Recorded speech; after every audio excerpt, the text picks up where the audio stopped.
அடுத்து ஏழுமலையானின் கரங்களை பாருங்கள்.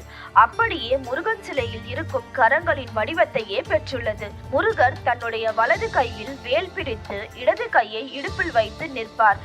அவ்வாறே இந்த பெருமாளும் காட்சி தருவார். பொதுவாக பெருமாள் என்றால் 4 கைகள் அல்லவா இருக்க வேண்டும்.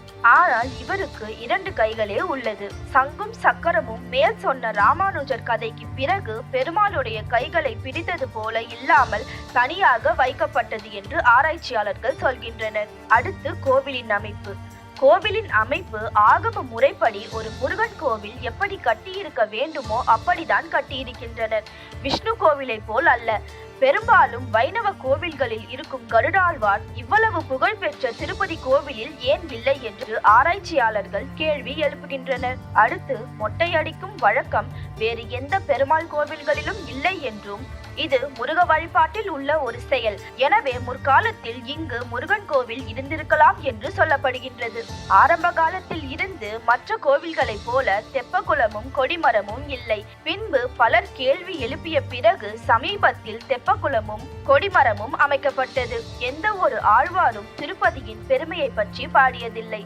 அருணகிரிநாதர் திருப்பதியில் இருப்பது முருகன் என்பதை அறிந்து வேந்த குமரா குகசேந்திர மயூரா வடவேங்கட மாமலையில் உறைவோனே என்று பாடியுள்ளார். இது மட்டும் அல்லாமல் கிருபானந்த வாரியார் கூட இது குறித்து தனது கந்தபுராண சொற்பொழிவுகளில் அடிக்கடி அது முருகரா இல்லை பெருமாளா என்ற சந்தேகத்தை எழுப்பியுள்ளார். இந்த சர்ச்சைகளால் தான் எப்பொழுதும் சிலை முழு அலங்காரத்துடன் வைக்கப்பட்டிருப்பதாகவும் அலங்காரத்தை கலைக்காமல் இருப்பதற்கான காரணங்களாகவும் சொல்லப்படுகின்றது. மற்றும் கோவில் சுவர்கள் முழுவதும் சுண்ணாம்பால் மறைக்கப்பட்ட தமிழ் எழுத்துக்களை நீங்கள் இன்றளவும் பார்க்க முடியும். இப்படி 1 முதல் 13ஆம் நூற்றாண்டு வரை முருகன் கோவிலாகவே இருந்தது என்றும் பிறகு விஷ்ணு பகவானை வழிபடும் வட இந்தியர்கள் கோவிலை கைப்பற்றினார்கள் என்றும் அவர்கள் அங்குள்ள இறைவனை பாலாஜி என்று அழைத்தனர். பாலா என்றால் வேல், ஜி என்றால் மரியாதை. இந்த ஆதாரங்களை எல்லாம் வைத்து மலை மேல் ஆட்சி செய்தது முருகப்பெருமானே என்று ஆராய்ச்சியாளர்கள் சொல்கின்றனர்.